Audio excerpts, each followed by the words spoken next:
What is going on, YouTube? Welcome back to the JDW Sports Talk Show, where we fans welcome. We are officially here and ready to rock and roll for our NFL weekly picks. This time we are back for Week 7.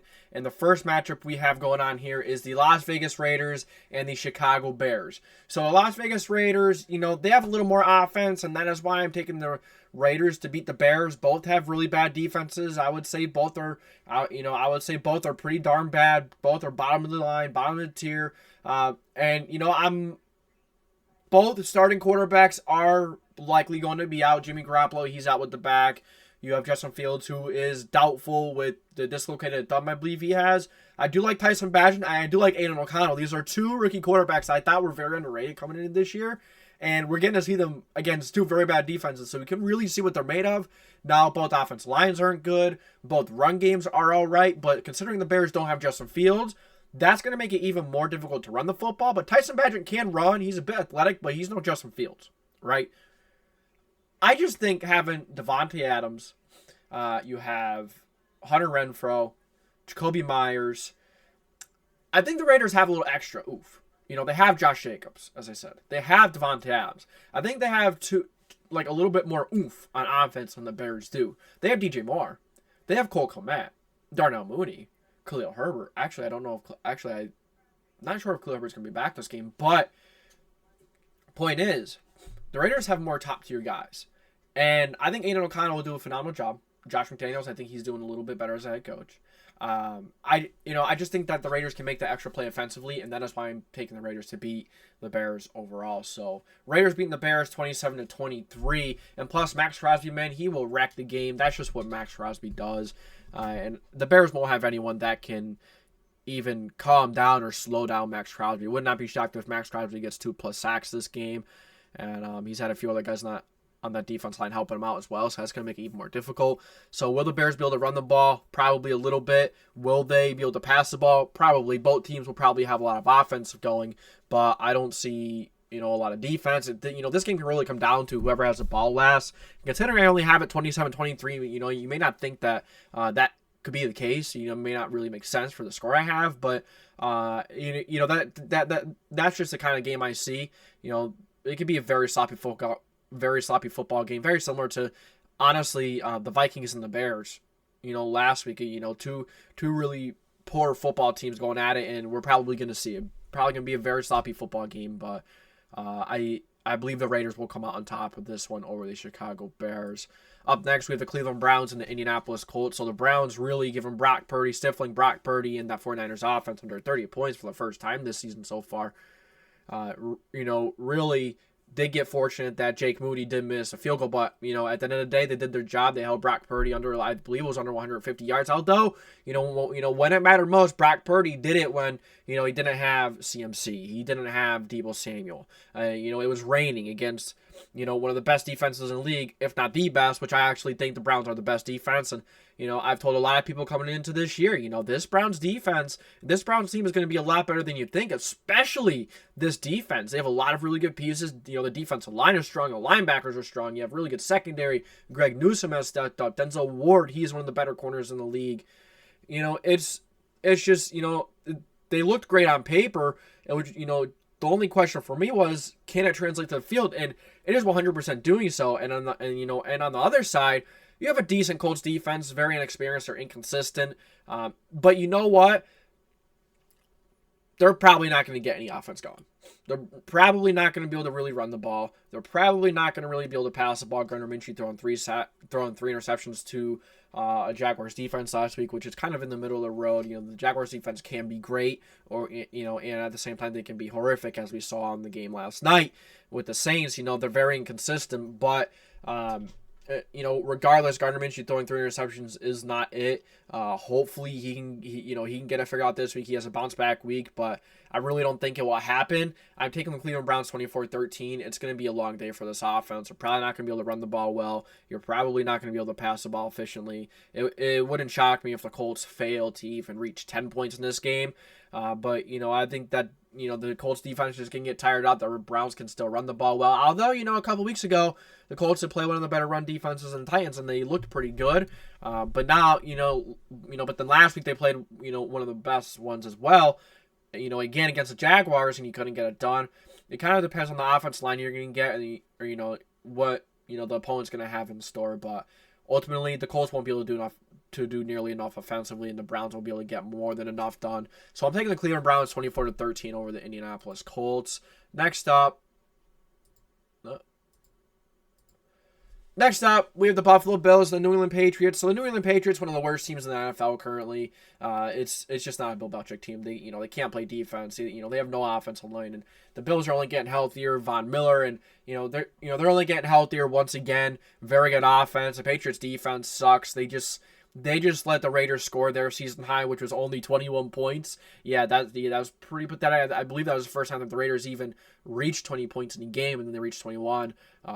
Really poor defense by the Patriots, and this is a perfect example of a game where your defense cannot win you the game. You won't have a shot if your offense plays like it has been all season long up to this point. I think this game is a no-brainer. I'm taking the Bills 38-13. Josh Allen, Stephon Diggs, Gabe Davis, and then they're going to be able to run the ball. The Patriots don't have a great run defense. On top of that, they can't run the ball, so they can't even they can't even control the game if they want. It's in New England. It's a divisional matchup, so that's maybe the only thing you could say. But nah, the Patriots aren't winning this one. Buffalo Bills 38-13. Oh, I spent too much longer than this one. All right, next up, we have the Washington Commanders and the New York Football Giants. So this is a game I went back and forth on. I could see the Giants maybe winning this one, finding a way to winning it. If that defense could play, could play like the versus the Bills, if that defense can play strong. I'm not really a big fan of the defensive scheme, the man coverage, all the blitzes. It's good versus quarterbacks that are inexperienced, that are young. Sam Howell is young, but he's very smart, and he knows what he sees. He may not be that experienced, but he plays like he's been in the league for a couple of years, and he played a lot of snaps in college, so he knows what he's looking at. And the NFL is much different, but Sam Howell has looked very good. He has played some defenses where they want to blitz him a lot, and he did struggle, and that's kind of like what they call no, the Bills don't blitz him up for some reason. That's what I thought, I think Sam Howell and the offense, both offensive lines are pretty horrible. So that's like kind of the question here. Which offensive line is going to play better? That's kind of like my thing of who's going to win this game. And the Washington Commanders have one of the worst offensive lines we've seen in a while. They've allowed, 34 sacks so far, maybe even more. They're on pace to allowing more than 100 sacks. Yet Sam Howell has been the better quarterback than Daniel Jones. Sam Howell has been phenomenal. He does have a bit better weapons. Terry McLaurin, Curtis Samuel, they will get open. Deontay Banks has been absolutely phenomenal this year so far. Has had a couple of games where he had a few slips-ups, but that's gonna happen. He's a rookie, and you're playing a man coverage. When you play man coverage and you blitz a lot, you're going to give up yards. It's just going to happen. But I don't think Sam Howell is going to have that much of an issue against this defense. Sam Howell has been very good, very accurate, putting the ball in, very good ball placement. Even under pressure, as he's been all season long, he's breaking sacks all year long. He's a little more athletic than you would think he is, but he's got some weapons, and I think that defensive line is going to do enough. And I'm taking the Washington Commanders because their defensive line is much better than the New York Giants. Very talented. They're going to get after Tyrod Taylor. Although the offense did look a little more fluid. It just looked like the offense was more in sync with Tyrod Taylor than Daniel Jones. So that's something to watch. But if that Giants defense can play like it did versus Buffalo, I can see the Giants winning. But I am taking the Washington Commanders 23-20. Next up, you have the Atlanta Falcons and the Tampa Bay Buccaneers. I'm taking the Tampa Bay Buccaneers because of their defense. Their offense is lackluster. It has its moments, but Baker Mayfield is still trying to get it figured out, which he's been better than he has been in the past. I've been really impressed, and kind of what happens when you give a talented quarterback some weapons, and Chris Godwin, Mike Evans, which will probably be too much for that Falcons passing defense. I do really like AJ Terrell. I do really like the defensive line, and they're going to get pressure, and they're going to be able to stop the run. But I don't think the offense is going to be able to do enough against this Buccaneers defense to ultimately win the game and score more points than them. You have Bijan Robinson and Tyler Algier. They have, the running game is good, but when you go up against a good defense that can really stop the run, as we saw last week, they really struggle to run the football, and I think that they're gonna, those struggles are going to continue today versus the Tampa Bay Buccaneers. They have a really good front. Vita Vea is phenomenal. You have Shaq Barrett, and then you have some really good guys in the secondary. That Buccaneers defense is one of the better in the league. I honestly believe it's a top 10 defense. It's a very good defense, and That's what's keeping this team afloat. No pun intended, with the Pirates, that kind of stuff. But yeah, I'm trusting this Buccaneers defense, and I'll actually trust Baker Mayfield 10 times more than Desmond Ridder. Desmond Ridder was making some really nice throws last week, but he also threw 3 interceptions. So if you can't really get the run game going, I don't really have too much faith in Desmond Ridder being able to beat a very good Tampa Bay Buccaneers defense, and that is why I'm taking the Tampa Bay Buccaneers 20-16 at home against Atlanta Falcons. Up next, Yep. This is my upset of the week. I'm taking the Baltimore Ravens over the Detroit Lions. Now, this doesn't mean I think that the Baltimore Ravens are a better football team than the Detroit Lions. I just think this is going to be one of those games. The Lions are riding so high, and, I have them number 1 in power rankings. A lot of people are finally saying they're for real. Yes, sir. And you know what? They are. I think they are one of the best teams in the NFL. Right now, they're playing like the best. And the Ravens are one of those teams they will struggle, and they will find a way to struggle versus the worst football teams, and they'll find a way to lose. They had the Titans gave them a run for their money. They lost to the Colts. You lost to the Steelers. But this is a Baltimore Ravens team that is getting more healthy. They have been healthy the last couple weeks. And they're coming back from overseas, so you have a little bit of that jet lag going on, and the Lions just riding high. I think the Lions are flat out the better football team. I just think this is one of those games where, you look at it and you're like, damn, yeah, the Ravens can play. And I think the Ravens are going to upset the Lions this weekend. And this is my upset of the weekend. I know everyone's picking the Lions, and, they are flat out the better team 100%. But they haven't really faced a quarterback like Lamar Jackson, even though their run defense is one of the best in the league, if not the best.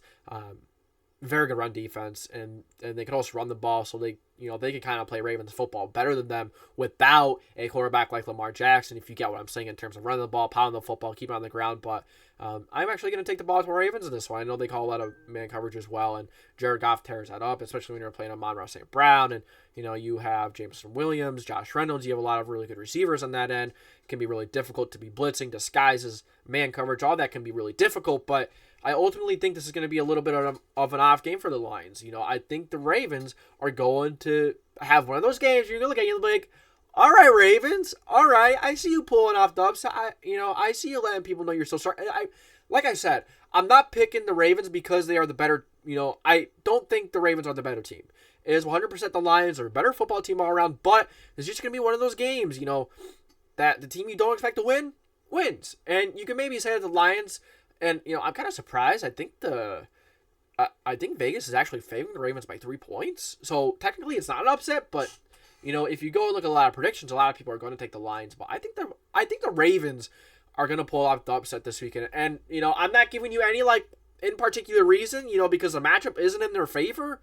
The Lions can run, can stop the ball really, can stop the run really well, but they haven't faced a quarterback like Lamar Jackson. They haven't faced anyone like Lamar Jackson, or a quarterback that's very athletic. And this could be good practice for Justin Fields as long as he comes back, which he should, because the Lions will be playing them twice a year. So, yeah, I am taking the Baltimore Ravens 24-23 over the Detroit Lions. Like I said many times, doesn't mean I think the Ravens are better. I just think it's going to be one of those games. All right. Los Angeles Rams and the Pittsburgh Steelers. So this is a tough one. You will not have Kyron Williams. That's tough. He's actually played like one of the better running backs in the league so far. And it's a big bummer because he has really helped open things up for this offense when you get him going and when they actually run with him. But I mean, it is what it is, right? I still think Matthew Stafford, Cooper Kupp, Puka Nacua, that's going to be too much for this Steelers defense. The Steelers defense can win some games on their own. This could be one of those games, it could kind of be similar to the second half of that Bengals game with the Rams. The Rams, their offensive line isn't very good. It's a pretty bad offensive line, but they could get the ball out quick to Cooper Kupp. They could get the ball out quick to Puka Nacua. They have a good tight end in Tyler Higbee. I really like what the Rams can do offensively. Besides the offensive line, that really hurts them. But there's only so much that you can do. They have the great defense line that makes it much more difficult, like we saw in the second half Bengals game with the Rams. That's really slow on the offense. So maybe the Steelers can get a couple of plays going, get a turnover or two, and try and take advantage of that. But this is a middle of the road Rams defense. It's a decent defense, but I think Aaron Donald is going to wreck that Steelers defensive line. He's going to wreck the game plan. Not going to be able to get the run game going, as the Steelers really can never get the run game going because their offensive line is so bad. And then, a lot of people are blaming Matt Canada, but you know what? There's only so much that Matt Canada can call or do when your quarterback isn't playing well either. And, you could kind of go back on Matt Canada and say, oh, Kenny Pickett isn't playing well because of Matt Canada. No, that's not really true. Kenny Pickett's not playing well because he just doesn't seem like he has it. And, his receivers aren't getting open. You can blame play calling all you want, but I honestly think Matt Canada cannot open up the playbook because of the way Kenny Pickett's playing. He's not playing well. So why are you going to open up the playbook when he can't get, these simple plays down, when he can't be predictable in a way? I don't know. Kenny Pickett has his flashes, but it's not going to be enough versus the Rams. Not going to be able to run the ball. Your receivers can't get open. If Kyler Lewis is playing, I would be much more confident about this one. But I'm taking the Los Angeles Rams 27-20 over the Pittsburgh Steelers. Next up, we have the Arizona Cardinals playing the Seattle Seahawks in Seattle. I'm taking Seattle. Geno Smith in this offense was able to move the ball really well versus a decent Bengals defense last week. They were able to run the ball, but it was really once they got down to the red zone was when they struggled. But I don't think that's going to be an issue this week versus the Cardinals. They should be able to get that done and convert in the red zone, or even have a couple big touchdowns. DK Metcalf, Tyler Lockett. You should not really have that bad of a day versus the Cardinals. Defense is not great. They're going to play you really tough, and they're going to play you really hard. And this is a divisional matchup, so it's not as easy as a prediction as people are going to think. And a lot of people are going to look at this and say it's going to be a close game. And yeah, I think it's going to be a close game. I think it's going to be a good game. But ultimately, Joshua Dobbs has come down to earth. We know who Dobbs is. He's not great. The tape is out. I think that experiment is just about over. And it seems like Kyler Murray will be coming back pretty soon. So I am going to take the Seattle Seahawks. I'm going to trust Geno Smith, DK Metcalf, Noah Fant even, their running game even, because James Conner is out. I am going to take the Seattle Seahawks. I think the Seahawks are going to are going to win this NFC West matchup.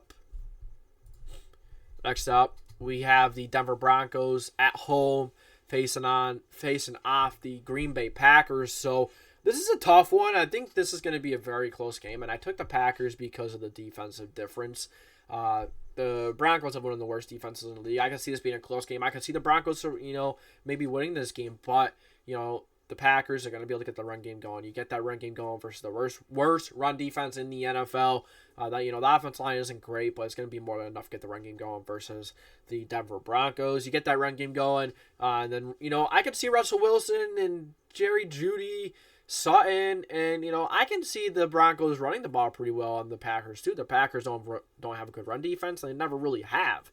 It seems like the same pattern with the Packers every single year. Defensive wise, they just cannot stop the run. They only look good in the beginning of the year, and then as the season goes on, you really struggle to stop the run. And I could see Javonte Williams and the Broncos, maybe if they get it up early, that's when they got the shot. But Jordan Love, I don't think it really matters what defense he plays. He's always going to make bad decisions, and he struggles with the ball placement to put it in the right spot to help the receiver and let him keep running with it. It's hard to get racking, in those situations. But I ultimately think that the Green Bay Packers will take this one. But it's a tough one. This is a coin flip. If you pick the Broncos, I'm not going to be mad at you. I'm not going to say you're crazy.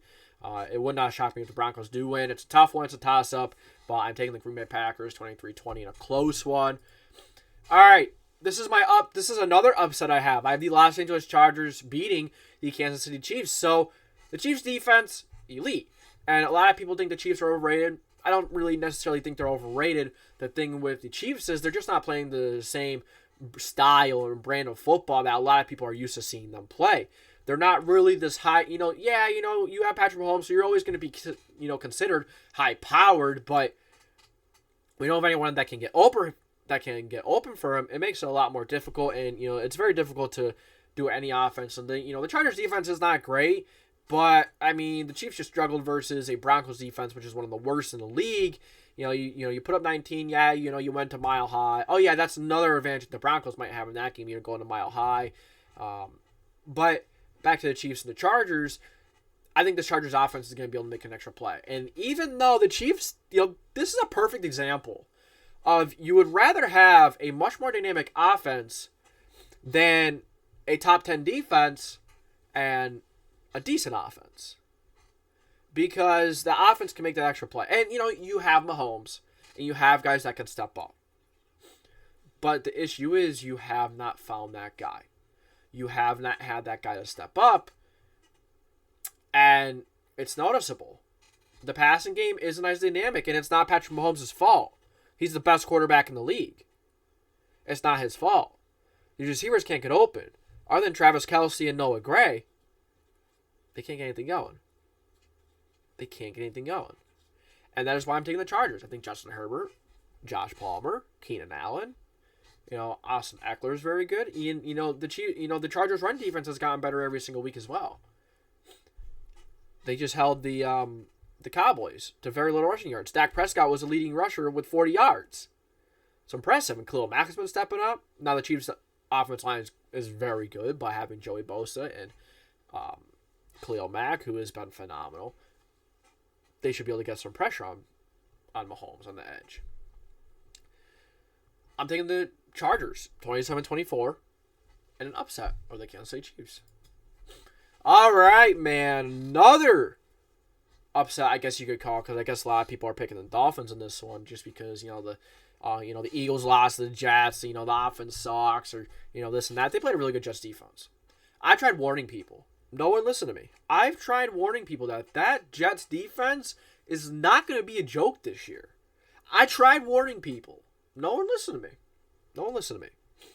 But Jalen Hurts throwing 3 interceptions, not really playing well in big pressure situations. Not really a great quarter. He's been a good quarterback this year so far. He's not been great. He's really struggled. And, the offense and, this team in general has struggled. But the matchup heavily favors the Eagles. I think the Eagles are going to be able to run the heck out of the football. It would not shock me if the Eagles have 250-plus rushing yards in this game. And that might sound crazy. But the Dolphins' run defense is not very good. They're not going to have Jalen Ramsey back this weekend. Even though you're not going to have Jalen Ramsey back, this has been one of the worst defenses in general in the NFL. But Jalen Hurts is Devontae Smith, A.J. Brown, Dallas Goedert. He's and have Kenneth Gainwell, DeAndre Swift. Both of them can come out of the backfield and make plays. I don't understand how you really struggle versus the Jets defense. Literally, their top 3 cornerbacks were out. Top 3. You had 3 interceptions. And, even though you had a rough game, you couldn't put the bad game behind your back. You couldn't put a fresh foot in front of the other. And you couldn't get the job done against an entire backup secondary with A.J. Brown, Devontae Smith. Now, Devontae Smith to drop a couple passes throughout the game. But that entire Jets secondary was injured. Yeah, and you have one of the better offense lines in the league. There's no reason why Jalen Hurts should not have been able to at least go down and put a bad game behind him in the last drive. Instead, he throws a pick. Sets up a Jets game-winning field goal. I think it's pathetic. But I don't think Jalen Hurts is going to win this game for them. It's going to be the run game alone. Because I don't have a lot of faith in Jalen Hurts right now. I'm not impressed. The offensive line is pretty good. Although they've been a little inconsistent this year. Now, I would normally say the team that can make the extra play offensively would win. But I think the Dolphins, Tua can be inconsistent. I could see him throwing a couple picks possibly. I could see him throwing 1 or 2 picks. He's gonna be under pressure all day long. He's not gonna be able to step up. It's gonna be hard to get some deep passes. Tyreek Hill, now you could get them out quick, and then Tyreek and Jalen Waddle can do work after that. Either way, they'll both they'll kill you. But it's in Philadelphia. It's a little cooler than Miami. I'm taking the Philadelphia Eagles to beat the Dolphins. I'm taking the Eagles to beat the Dolphins. I think they're going to be able to run the ball, and Tua's going to throw an interception or 2, or someone's going to fumble, and I think the difference is going to be is 1 turnover. 1 turnover could be the difference in this game because the Eagles are going to be able to run down the Dolphins' throats. I'm not impressed with this Eagles team. But it is that bad of a matchup for the Dolphins. It really is. Unless their defense can start playing better, can start taking it to the next level, at least being able to stop the run, I don't see it. It's going to be a long day for that defense. And if they're going to take all that time off the clock, try and keep that Dolphins offense off the field, and then Tua throws a pick or two, I can see that that's exactly how I see this game turning out. Philadelphia beating Dolphins 30-23. Last but not least, our Monday Night Football matchup between the San Francisco 49ers and the Minnesota Vikings. Just how the Vikings and Bears plays last week. It was a battle of two of the worst teams in the NFL. And now you're playing a powerhouse, probably the best team in the NFL, in the Niners. Most complete. They're going to protect their quarterback. They're going to get after yours. I will say, one of the Niners' weaknesses we saw last week is their interior defensive line. I was not impressed with their interior defensive line. They're missing Mike McGlinchey a little bit.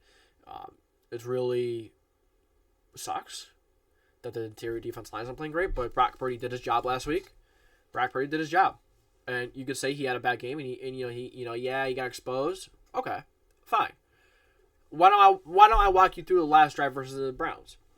As I've already mentioned it when I was talking about the Browns and Colts game. Brock Purdy, with no CMC, no Deebo Samuel, pouring rain, interior offensive line can't hold up, Dalvin Tomlinson in his lap, he has Ayuk and Kittle versus the best defense in the NFL, an elite defense. He took that team down into field goal range, and he put them in winning position. So he was able to put a horrible game behind him without half of his playmakers, yet he still put the Niners in game-winning position when it freaking mattered most. Brock Purdy and this Niners team, they're going to beat up on they are going to beat up on the Vikings this weekend. I love Kirk Cousins, man, but you're going to have a rough game versus the Niners. It's not going to be all your fault. You don't have Justin Jefferson. It could be a long, long day for the Vikings. So I'm taking the San Francisco 49ers to beat the Minnesota Vikings this weekend. Well, really not the weekend, Monday night. But, guys, that's all I got for you for my NFL Week 7 picks, predictions. You guys let me know what you think. I hope you follow along. I should have said follow along in the comment. Follow along in the comment section at the beginning. But if you appreciate this video, share, like, subscribe, put the post notification bell on so you won't see any future videos. We do this every single week. We do power rankings every single week. It's a great place to be. I promise you won't regret it. We have a great community over on Discord. Go join the Discord. We are building something great here, man. Man, girl, whatever you are watching this video. But that's all I got for you guys today. Thank you for tuning into the JDW Sports Talk Show, where your fans welcome. I will catch you guys in the next one.